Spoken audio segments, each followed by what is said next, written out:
Thank you, Lord. Hallelujah. Thank you, Jesus. Hallelujah. We have choir for the folk. Thank you. To God be the glory. Amen. We will lift up our voices. We can give God glory. Thank you. Yes, God. Give God praise. To God be the glory. Amen. Amen. Forever. Forever. Forever. Hallelujah. Amen. Hallelujah. Amen. Glory. Amen. For a little while this morning, Thank you, Jesus. I want to talk out of Luke, the first chapter, 18th to the 20th verse. And the physician penned these words. Zechariah asked the angel, how can I be sure of this? I'm an old man and my wife is well and long in years. The angel said to him, I am Gabriel. I stand in the presence of God, and I've been sent to speak to you and to tell you this good news. And now you will be silent and not be able to speak until the day this happens, because you did not believe my words, which will come true at their appointed time. Yes. If I could, for a thought this morning, I want to use the thought poor perception. Poor perception. Let us pray. All wise and everlasting Father, again we come to just say thank you, Father. And ask you, God, to allow your Holy Spirit to just linger a little while longer. Hide me behind the cross under the dripping of your blood. Stop my stammering tongue, that I can speak with simplicity, clarity, and with power. And when it's all said and done, I'll be more than careful to give your name the glory and the praise. It's in Jesus' name we pray, and we all said amen. Amen. Just for a little while, I want to talk from the thought, poor perception. A boy and his father were walking on a mountain, and suddenly the sun fell, and he heard himself and he screamed, "Ah!" And to his surprise, he heard the voice repeating, "Ah!" And curious, he yelled, "Who are you?" And he received the answer, "Who are you?" Angered at the response, he screamed, "Coward!" And he received the answer, "Coward!" And he looked at his father and asked, "What's going on?" And the father smiled and said, "My son, pay attention." And the father screamed to the mountains, "I admire you." And the voice answered, "I admire you." And again the man screamed, "You are a champion." And the voice responds, "You are a champion." And the boy is surprised, but he still doesn't understand. Then the father explained, "People call this an echo, but really this is life. It gives you back everything that you say every right now. Our life is simply a reflection of our actions. And if you want more love in the world, create more love in your heart. If you want more confidence in your team, improve your confidence. This relationship applies to everything in all aspects of life. Life will give you back everything you will give to it. Your life is not a coincidence, it's just a reflection of you. Just as hearing this essential, just as hearing is essential to communication, communication is essential to a relationship. Healthy relationships require two-way conversation. We must engage in both receptive and expressive communication. In other words, we must be as committed to hearing as we are to being heard. Sound like Sunday school, don't it? We got to be able to listen as well as be able to talk. Every now and then, we got to do some attentive listening. Because sometimes we can hear, but we don't listen. And if you can't listen, you can't obey. You got to be able to hear what is being said to you that you can obey and live therein. Amen. Church, there's no relationship in which communication is more important than a relationship between us and God. Our willingness to hear is the most significant aspect of communicating with God. For faith comes by hearing. Even though God is in the habit of speaking, we are not always in the habit of listening. We can talk to God, but we rarely allow or even expect God to talk back to us. Often we claim that God has said this or that, and we have not actually bothered to listen to what God really said. We have discovered that the secret of gaining people's trust is simply by prefacing our statement with, "And the Lord said." But this will not suffice for God.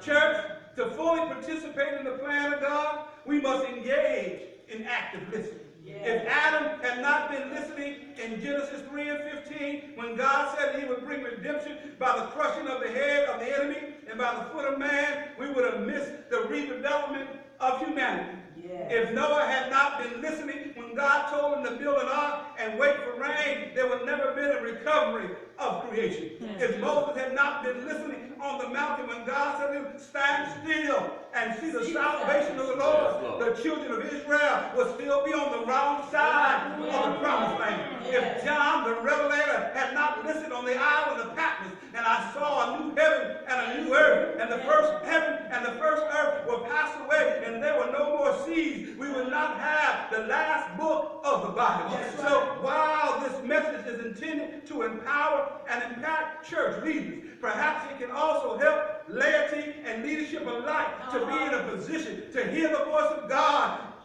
If we don't learn to listen, we can miss out on God. All of us want to hear from God, but are you patient enough? Are you willing enough to wait on God to call your name? Are you willing enough to wait on God to speak to you? Are you willing enough to wait in your prayer room until God gives an answer? Are you willing to wait on God to speak? It's in this first chapter of Luke. There's a senior saint by the name of Zacharias, whose name means remembering God, or God remembers you. The two meanings are interchangeable as long as it is understood that the name involves both God and remembrance. Zacharias' posterity is anchored by two significant things. First, he's a priest. Second, he's the husband of Elizabeth, who was the first cousin of Mary, the future mother of Jesus. Yes. It is in this divine connection that establishes Zacharias' relationship with the Holy Family. On this particular day, Zachariah was the priest on duty. And it was his turn to go into the holy place to burn incense before the Lord and to communicate with God. Yes.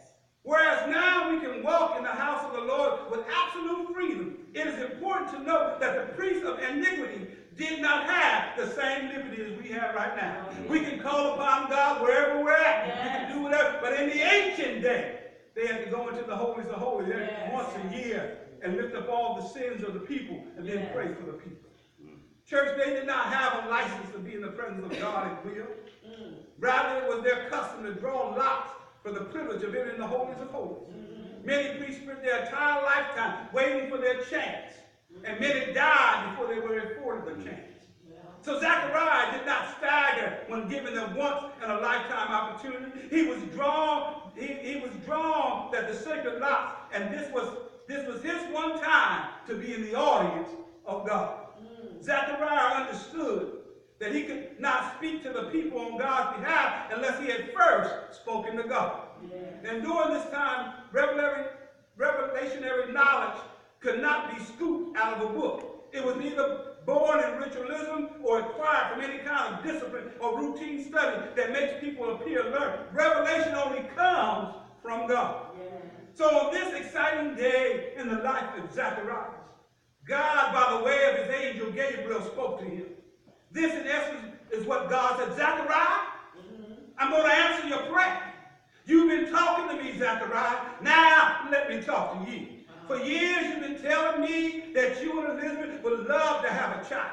You come into the temple time and time again to perform your priestly duties, and you never failed to mention that you would love to have a child. You have sought me greatly. You have sought me regularly. You have sought me earnestly. You have sought me sincerely. And you've called upon me. You have pursued me. And now I'm ready to respond to your prayer. And I'm going to give you a son. And you shall call his name John. Have you ever waited on God? And God answered your prayer. Have you waited on God? I'm not talking just for a day. I'm not just talking for a month. I'm not just talking for a year. But you waited on God. And in your waiting and in your faith, you continue to give God glory and give God praise. And in the midst of what you were going through, you went down, wasn't even thinking about the prayer. And God said, the day is the day that you shall be blessed. The day is the day that I'm going to pour out a blessing upon you more than your neighbors. The day is the day that you will have a child. That you have. Thank you, God. God Zechariah's prayer so that he could be a source of perpetual blessing to the people of God. God and Zechariah were alone in the temple. No one else was there. There was no distraction and there was no hindrance. Just God assuring Zechariah of his promise. Have you ever been in a situation where just you and God all by yourself? Ain't no kids around. Ain't no husband bothering. Ain't no wife bothering. Ain't no cell phone on. Ain't nobody tweeting. Ain't nobody either. It's just you and God all alone. And when you're all alone with God, you tell God, can we just stay here a little while longer? God, can we just hang out here just a little while longer? It's just so good to be in your presence. It's just so good to feel your anointing. It's just so good to feel your Holy Spirit. Can we just stay here just a little while longer? But Zechariah wasn't listening. And he did not comprehend when God said, Zechariah, your son will be unusual. He will not drink wine or drink a strong drink. He will have a remarkable task of reuniting fathers with their children. He will change the economy, and he's going to change the social structure. He will bring absolute change to the environment. He will preach the gospel of repentance and will be the forerunner of our Savior. This is what you've been praying for, Zechariah. I'm now answering your prayer. It seemed that as Zechariah went into the holies of holies, not actually expecting to find God there because the presence of God frightened him. He was so accustomed to talking to God, but he was not accustomed to listening to God's voice. Oh, we got to watch ourselves. We can come to God and tell all God that we want and all that we need and all that we're going through, but we don't take time to just stay a little while longer. We don't take time to just stay a little while longer. We don't take time to just stay a little while longer because God wants to respond to our request. Yes, Lord. He heard about the child, all right, but he missed the part about the child's role in the plan of salvation. He was thinking strictly about the anthropocentric, and this is what that is to say, he perceived things man's way rather than God's way. He could only consider that which was humanly possible. He could not see any way that he and Elizabeth could have a child in their old age. He didn't read that scripture. Now unto him who is able to do exceedingly abundantly. Oh, man. Oh, God. Now, if you got a big problem, you need a big God. If you got a little problem, you need a little God. But when you got a big God, a God that's larger than any problem, you can say, now unto him who is able to do exceedingly abundantly whatever we think or imagine. We got a God that can do anything. Thank you, Lord. Hallelujah. Yeah. Thank you, Lord. Instead, Zechariah replied, are you kidding me? A baby? Really? At my age? You should have done this years ago, Lord. This should have happened a long time ago. It's not possible for you to aid Elizabeth and I in having a child when we're 70 and change. But God is still able. Even when your body says it can't happen, God can speak to the body that he created and get it in order to deliver a child. Oh, Elizabeth was up in age, but God touched that womb, touched that body, and said, wake up, everything that's sleeping, and get busy. We got a baby to make. We got a baby to form. We got a baby to the every now and then. God will do something that will blow your mind. Hallelujah. Yes, he will. Can you imagine the shock on God's part? Here was a Zechariah, a faith leader who lacked faith. Zechariah had been praying and seeking hard for this child, and now God was willing to grant him his desire. He was not moved. He believed that God's timing was up. There was no celebration from Zechariah. There was no rejoicing. There was no sense of elation. There was no any sign whatsoever of excitement over the answering of his prayer. Hey, when a prayer comes through, I'm shouting in the midst of it, whether I'm in the car, whether I'm at the house, whether I'm in the bar, whether I'm in the shop. Right? When God gives the breakthrough, hallelujah! Thank you. I don't care who I'm at. Oh, God just made a way. God just opened the door. God just opened the window. God just made a way. God healed me.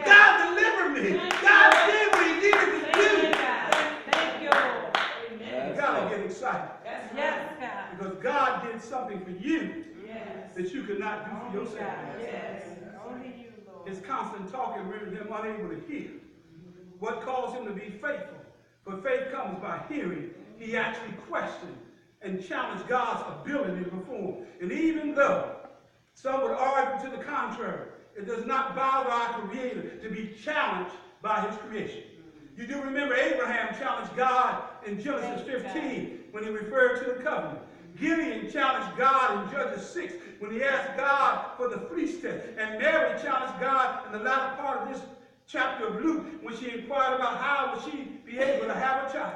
Thank you, God. Church, I found that neither the challenge of Abraham, and neither the challenge of Gideon, nor the challenge of Mary bothered God. They challenged God because they could not understand God's methodology.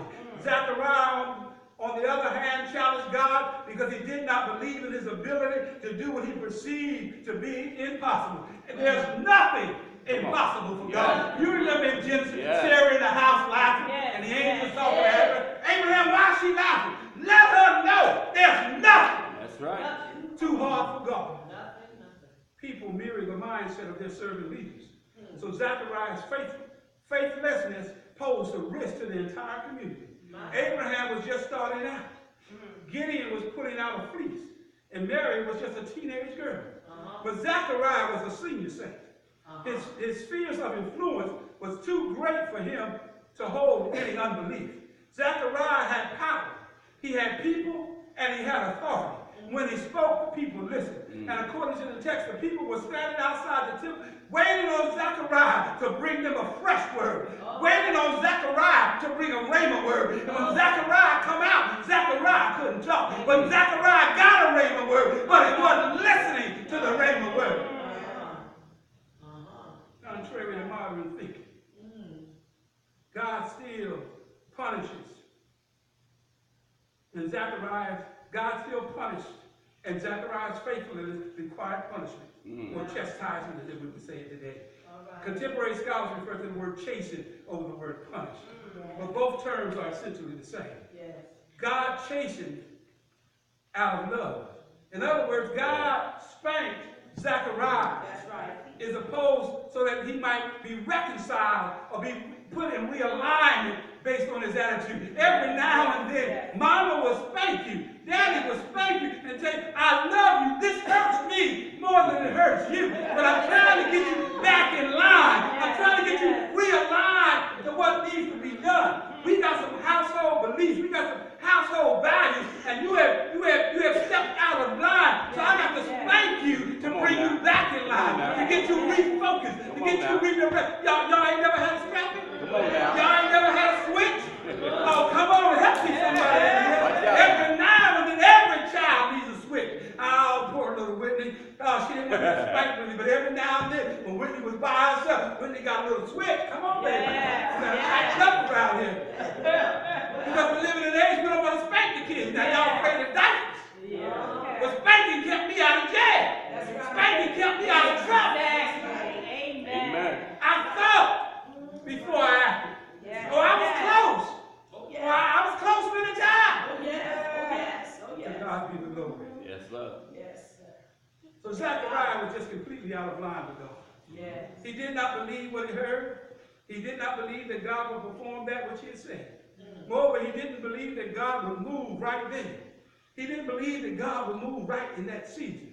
And in short, Zechariah was just not listening to God. He had poor perception.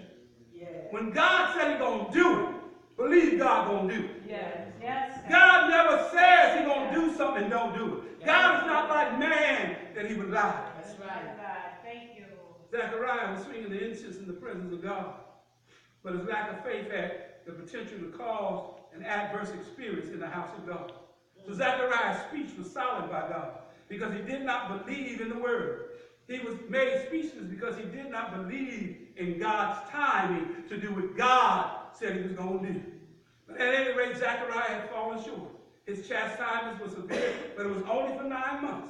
Considering the number of years he had spent praying without expecting an answer, 9 months was really not that long. Zechariah had spent many years talking to God, but he never stopped talking long enough to hear from God. So Luke 1:20 tells us, God tells them that in fact, as long as you take for this to happen, you shall be done. In other words, stop talking and just listen. Even though Zechariah fell short and experienced a severe chastening for a short period of time, he was still God's chosen man. Amen. And when God set something in motion, it cannot be changed, right. not even by him.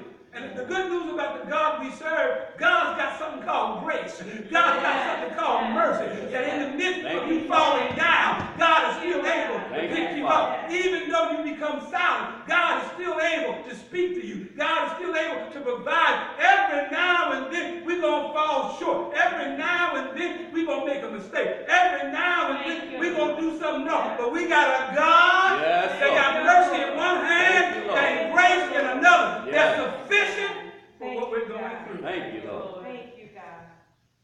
So once God speaks, it happens.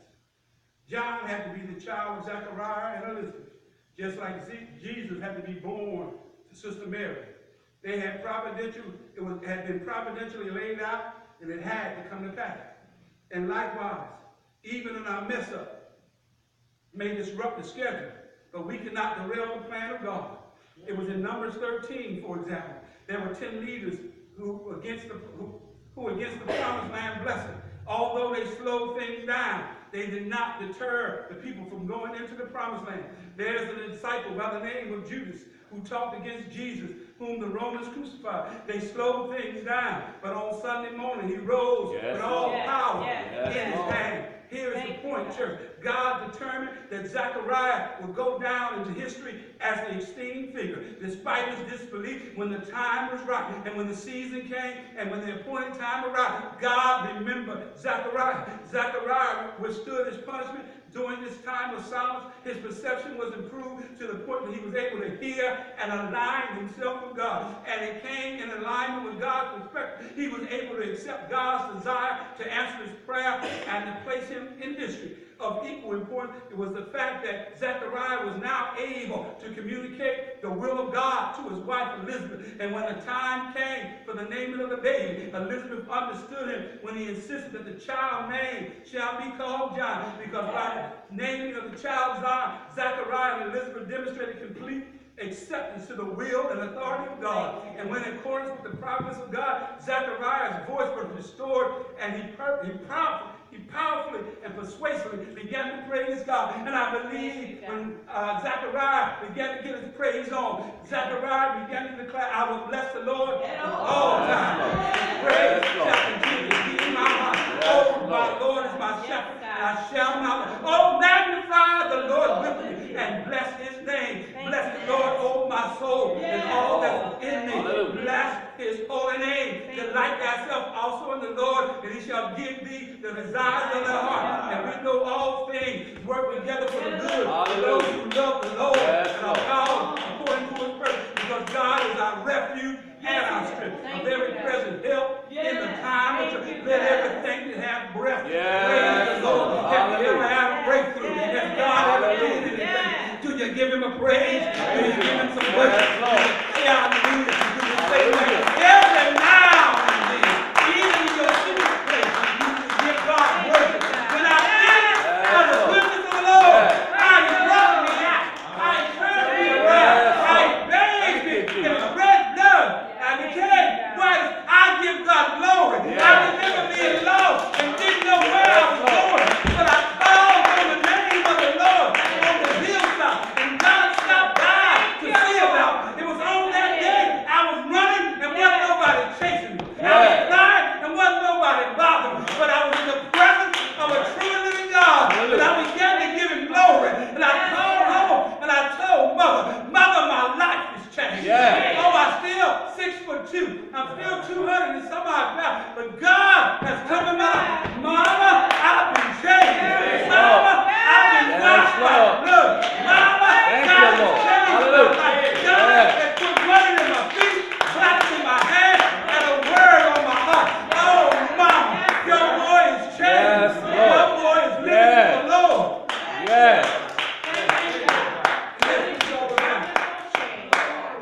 Thank you, Lord. One day I'll never forget. It's the day I got saved. That's right. I didn't know it was coming, but I was praying. Because the life I was leading was leading me to a road of destruction. And my mama loved me. My mama saw me. She told me, you don't look good. Your weight's in the basement. What's going on, Mama? I'm going to the gym, Mama. I'm going to the gym. But I wasn't going to the gym to lift weights. I was lifting some other stuff. Come on now. Help me, son. Can I be real? Come on now. But my mama knew her son. That's and she right. knew the character that I was displaying wasn't her child. So I slipped away and got myself together. And when I got myself together, the first person I called, I didn't call my daddy. I didn't call my brother. I didn't call my sister. I called my mama to let my mama know I'm getting myself together. I turned myself around. I did a U-turn. And in my U-turn, I met Jesus. Yes, Lord. The world to me. Thank you, God. Thank you, Lord. He will Thank do you, it. Lord. Because I had poor He perception will too. do it, God. Thank you, Lord. He will do it. Thank you, God. Because I wrestled with it for a long time. The conversation, the narrative of Nehemiah and Jesus having, Nicodemus, and Jesus having a dialogue. And Jesus tells him he must be born again. Family wasn't saved, but had relatives that go to a holiness church.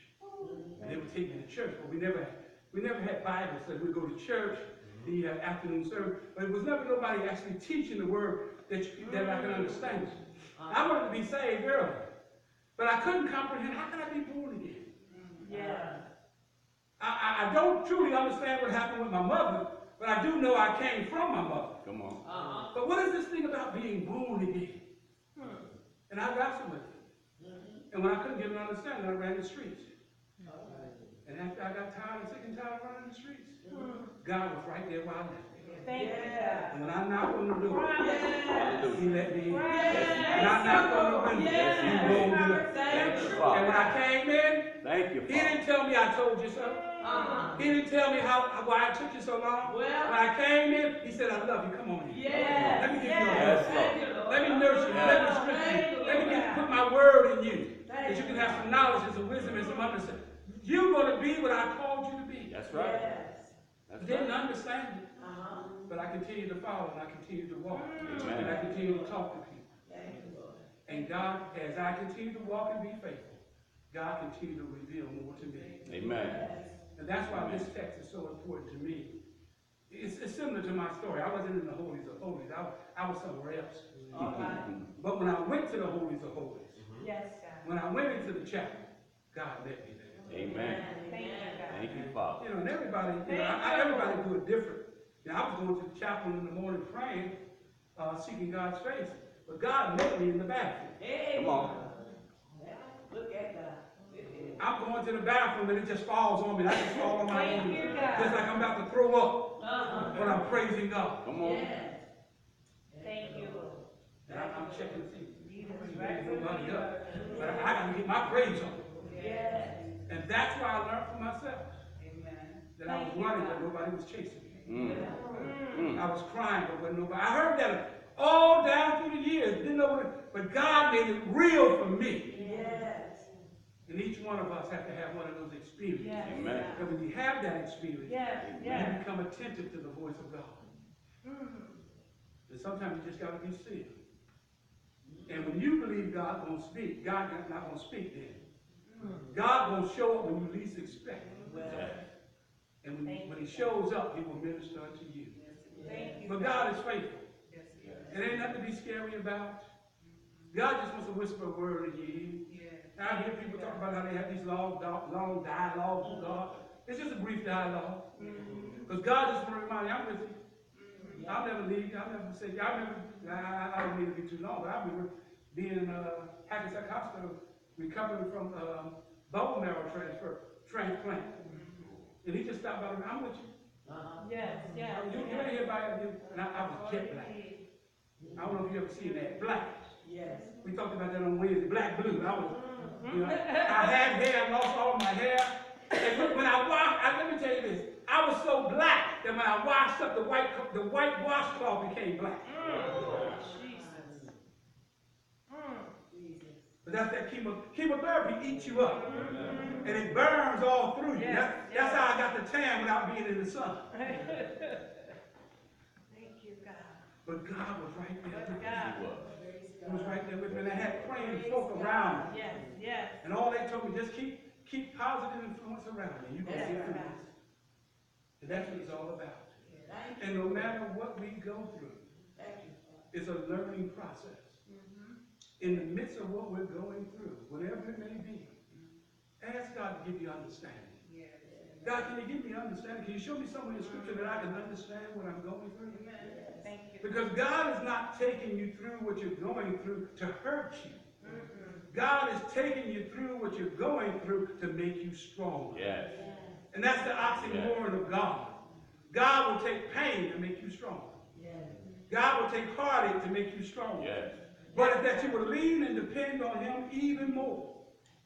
And when you're going through what you're going through. Thank you, God. And then God will say enough is enough. Yes, yes. And tell the struggle to behave itself. Tell the pain to behave. Tell the difficulty. Tell the heartache to cease. Yes, Yes. God. Yes. Yes. And then when that sun comes out and the rainbow is in the sky, Thank you, God. that is your signal to rejoice. Yes. That is your signal that you're about to go to another phase. That you're growing up in God. Yes, Amen. yes, God. Amen. Because remember, the baby is real small. Then that baby begins to walk. You get a little height to him. Then that baby goes to grammar school, gets a little more height to him. Then they go to middle school and get a little more height to him. If it don't get height, they may get a little weight. Because when I was growing up, I was chubby. When they go get pants, get the chubby pants.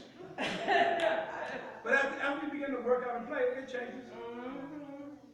Thank you, But God. the good news is, we serve a God that's able to do exceedingly above whatever we think or Yes, imagine he can. by the power that worketh in us. Yes, sir. And God can't do His thing if you don't believe He's able. Amen. Yes, God. Amen. Yes, yes. Amen. Indeed. What I've learned, we have a great teacher that teaches Sunday school. She may don't know it, but she does things. She gives you carrots, but she don't tell you it's a carrot. Are you with me? Mm-hmm. At least that's what she does for me. But listen to this.